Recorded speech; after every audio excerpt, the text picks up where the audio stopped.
આરતીનો કેમ મતલબમાં આપેલો છે એ આરતી કર્યા પછી બરાબર વધુ કહ્યું મારે લોક પર લાલચ તો નથી મારી મોહ માયા નથી પણ કદાચ આવા એક મતલબમાં કે પરમ પુરુષ કે જેને પરમાત્મા પાસે પદ પામેલો છે આ આત્મા જેને ત્યાં ડંકા વાગી ગયા છે પરમાત્માના સ્વરૂપે છે બધા આજે એની આપણે નિંદા નહીં કરતા રહેવું ગમે તેની કરતા રહેવું પણ એ તો પામી ગયેલો આત્મા છે અને એ મારો જ આત્મા છે હું એક કદાચ કહેવાય આટલું ઈચ્છું છું કે આવા જે મતલબમાં માણસ આપણી પાસેથી જીયા યા એના કર્મો તો આપણે જોયા છે કે કેવી રીતના જીવનમાં જીવા જેને આપણું જીવન એક મતલબ એની સેવામાં વિતાવી દીધું તો કદાચ હવે આમાં જો કદાચ કોઈ અન્નદાનથી આજે તો કોઈ લાલવા નથી કોઈ કઈ દી નહીં લાવે કે માણસ એવું છે કે 12મું અને 13મું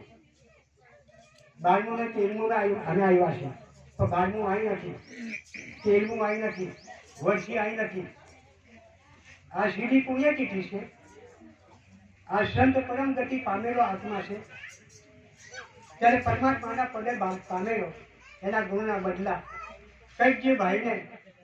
જે ઈચ્છા અનુસાર આ કાર્યની અંદર એક અઢાણી કે મૂળહત જે કોઈ 5, 50 કે 100 રૂપિયાની હોય તમારી પાસે 50 તો 50ની ઉપર 10 મૂકજો પણ કદાચ એમ બનવા જાય તો એનું બી મુહૂર્ત તમારે કરવું પડે અને આજના કાર્યની અંદર જે કંઈ તમે સાંભળ્યું એનું બી અમલ કરી ચાલજો આમાં શું છે અજ્ઞાનના કારણે માણસને અહંભાવ પેદા થઈ ગયા છે અને માણસ મતલબમાં મોટાઈ પણ લાગે છે કે ના હું જ ખરો હું જ ખરો હું જ ભગવાન છું ત્યારે ભગવાન એમ જે છે તે દેખાતો નથી તે ભગવાન એમ કે જે બોલ્યો તેને તે જ ભગવાન પાડી દે છે તે જ ભગવાન પાડી દે છે તે ભગવાનને જોવા માટે કદાચ એમ બનવા જાય તો કોઈ સંત સાધુ કોઈ જ્ઞાની પુરુષનો એકતા કરવી પડે અને તેનું ધ્યાન લઈ અને એ પરમાત્માને પામી શકાય છે પોતે પામી ન શકે કદી ન પામે એટલે આજના કાર્યની અંદર આપણે આરતી ઉતારીએ આરતી ઉતારીને જો કે 2 વાગ્યા 1 વાગ્યા પછી સત્સંગ હતું એ આમાં જ કામ લાગ્યું હવે આ અંદર આ ભાગ કાઢી નાખ્યો આ ભાગ આપણે લઈએ આરતીનો આરતી કર્યા પછી બધા જે ભગવાને મતલબમાં જે મહાપ્રસાદ જેવો દર્શાવ્યો છે આ માણસ મળ્યો નથી એ તો અમર થઈ ગયો તો અમર થઈ ગયેલો એ આત્માનું હોને મતલબમાં ભલે નિમિત્ત પાડતા હોય કે અમે મોટું નથી ખાતા 12માનું નથી ખાતા તો આ 12માનું નથી મોટું નથી આ તો કોઈ પુણ્યશાળી આત્મા જીવો એટલે એના બહુ કોઈ પ્રસાદી લઈને જશે એમાં જતી જતા એટલે જે કંઈ તમને આશા શક્તિ જો મળે તે કંઈ રૂપિયો 2 રૂપિયાથી તમે આમાં ડાલજો તે બાકીના જે કામ બાકી થોડા છે એ ધાબું ભરવાનું જે તો હું કરવા હું કરી બી નાખતો પણ રહી ગયું કેમ રહી ગયું